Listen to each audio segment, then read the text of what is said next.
शिर्डी पोलिसांनी जमीन गैरव्यवहार प्रकरणामध्ये भोंदू खरात याची चौकशी सुरू केली आहे आणि शिर्डीतल्या जमिनीचा व्यवहार पूर्ण कायदेशीर आहे। आपल्याला गोत्यात आणण्यासाठी साक्षीदारांनी आपली भूमिका बदलल्याचा दावा अशोक खरातने केल्याची माहिती विश्वसनीय सूत्रांनी झी 24 तासला दिली आहे। सावकारी करण्यासाठी हा व्यवहार केलेला नाही, जमीन मागण्यासाठी जमीन मालकाकडे गेलेलो नव्हतो, ते आणि त्यांचे सहकारी आपल्याकडे आले होते असं खरातने म्हटलेलं आहे। तर चौकशी दरम्यान भोंदू खरातने काय नेमके दावे केलेत एकदा आपण ग्राफिक्सच्या माध्यमातून पाहूया। तर 22 ऑगस्ट 2023 ला साठे खत आणि मुक्त्यार पत्र झालं। 23 ऑगस्टला 2023 ला खरेदी खत झालं।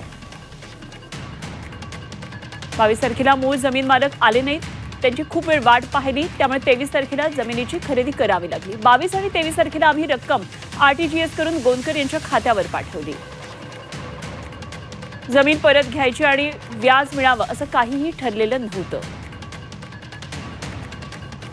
अरविंद बावकी आणि किरण सोनवणे हे दोघे जण जमीन दाखवण्यासाठी आले होते।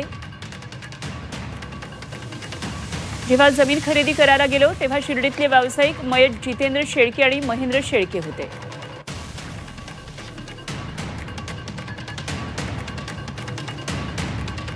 तर भोंदू अशोक खरात विरोधात एसआयटीकडून पहिलं दोषारोपपत्र दाखल करण्याची प्रक्रिया आता वेगाने सुरू झालेली आहे आणि पुढच्या आठवड्यामध्ये न्यायालयामध्ये दोषारोपपत्र सादर केलं जाण्याची शक्यता आहे। तर एसआयटीने खरातच्या कार्यालयामधून पुन्हा काही पुरावे गोळा केले, याशिवाय पीडितेची भेट देखील घेतली, त्यामुळे खरातच्या अडचणी अधिक वाढणार आहेत। दोषारोपपत्रामध्ये पीडितांचे जबाब, वैद्यकीय अहवाल, तांत्रिक पुरावे तसेच साक्षीदारांची विधानं यांचा समावेश केला जाणार आहे। तपासादरम्यान गोळा केलेले डिजिटल पुरावे आणि घटनास्थळाशी संबंधित माहिती महत्त्वाची भूमिका बजावणार असल्याचं सूत्रांनी सांगितले। तेव्हा दोषारोपपत्र दाखल झाल्यानंतर न्यायालय त्याची छाननी करेल, आरोप निश्चित करण्याची प्रक्रिया सुरू करेल आणि त्यानंतर खटल्याच्या सुनावणीला प्रत्यक्ष सुरुवात होणार आहे।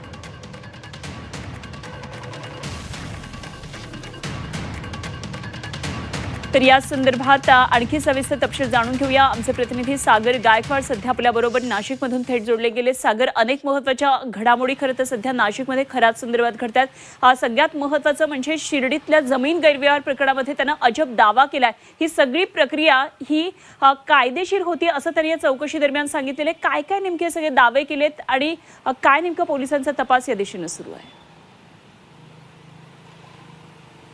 नक्कीच जर शिर्डीचा तपास बघितला तर शिर्डीत देखील फसवणुकीचा गुन्हा दाखल झालेला होता, सावकारीचा गुन्हा दाखल झालेला होता आणि या संदर्भामध्ये देखील आता वेगवेगळे पोलीस तपासामध्ये असलेले पैलू समोर येताना पाहायला मिळत आहेत। या खरातने देखील याबाबत म्हटलेलं समोर येत आहे की खरात याने जी जमीन खरेदी केलेली होती ती रितसर होती।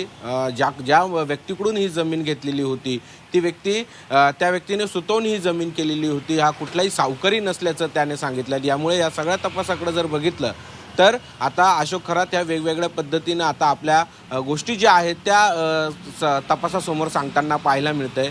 त्याने असं देखील म्हटलेलं कळतंय की ह्या ज्या जमिनी खरेदी केलेल्या आहेत ह्या आम्ही पैसे देऊन आणि सगळ्या रितसर सगळ्या कायदेशीर प्रक्रिया पूर्ण करून घेतलेल्या आहेत।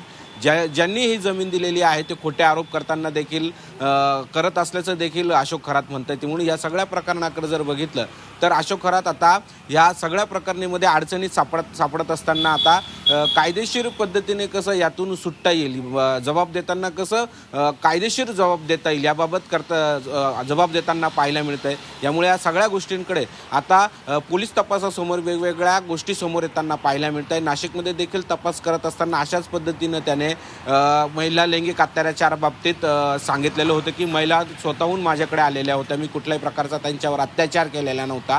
तसंच शिर्डीमधील देखील गुन्ह्यामध्ये जर बघितलं तर त्यामध्ये देखील आपल्याला समोर पाहायला मिळतं की खरात देखील आता त्याच्या जमिनीच्या व्यवहारामध्ये देखील कायदेशीर प्रक्रिया केल्या असल्याचं सांगण्यात येत आहे। दुसरा जर विषय जर बघितला तर आज एक नवीन माहिती समोर येताना पाहायला मिळते। एसआयटीकडून दोषारोपपत्र देखील आता पुढील आठवड्यामध्ये एसआयटीकडून न्यायालयामध्ये सादर करण्यात येणार आहे। यामुळे ह्या सगळ्या गोष्टींकडे जर बघितलं तर आता अशोक खरातच्या अडचणीमध्ये वाढ होताना पाहायला मिळते। निश्चितच दोषारोपपत्र दाखल झाल्यानंतर काय काय नेमके दोष ठेवले जातात, किती मोठं आरोपपत्र असेल, खरं तर याकडे आता लक्ष लागलेलं आहे। सागर, धन्यवाद तुर्तास दिलेल्या सगळ्या सविस्तर माहितीसाठी। सागर गायकवाड आमचे प्रतिनिधी आपल्याबरोबर होते।